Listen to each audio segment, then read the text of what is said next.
बीड हत्या प्रकरणामध्ये बुलढाण्यामध्ये मूक मोर्चा काढण्यात आला। मूक मोर्चामध्ये संतोष देशमुखांच्या कुटुंबाचा देखील सहभाग होता।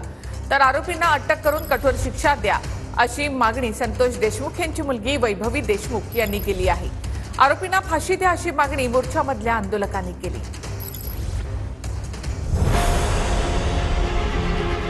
बीडमधील सरपंच संतोष देशमुख हत्या प्रकरणी बुलढाण्यामध्ये मूक मोर्चा।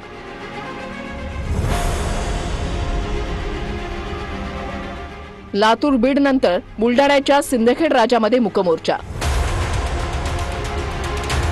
बुलढाण्यामधल्या मूक मोर्चात संतोष देशमुखांच्या कुटुंबाची उपस्थिती।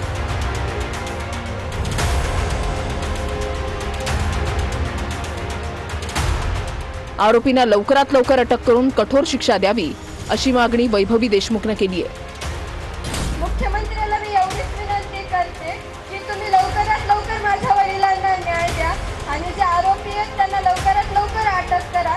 तुम्ही शिक्षा त्या आरोपींना द्या। लाडक्या बहिणीची लाडक्या मुख्यमंत्री भावाला कळकळीची विनंती, आरोपींना फाशी द्या, संतोष देशमुखांच्या बहिणीची मागणी।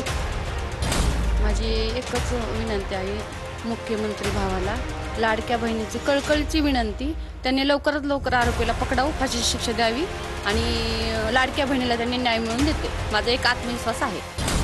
संतोष देशमुखांच्या कुटुंबाला न्याय मिळावा, दोषींवर कठोर कारवाई करावी, आंदोलकांची मागणी।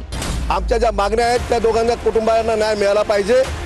ज्या प्रकरणातील जे सर्व आरोपी आहेत त्यांना अटक झाली पाहिजे, ते मंत्री असो का कुणीही असो, त्यांच्या पदाची पर्वा न करता त्यांना आत्ताच त्यांचा राजीनामा पहिले घ्या, त्यावेळेसच जनतेला खऱ्या अर्थाने न्याय हे शासन मिळवून देईल असं मला या ठिकाणी वाटतंय।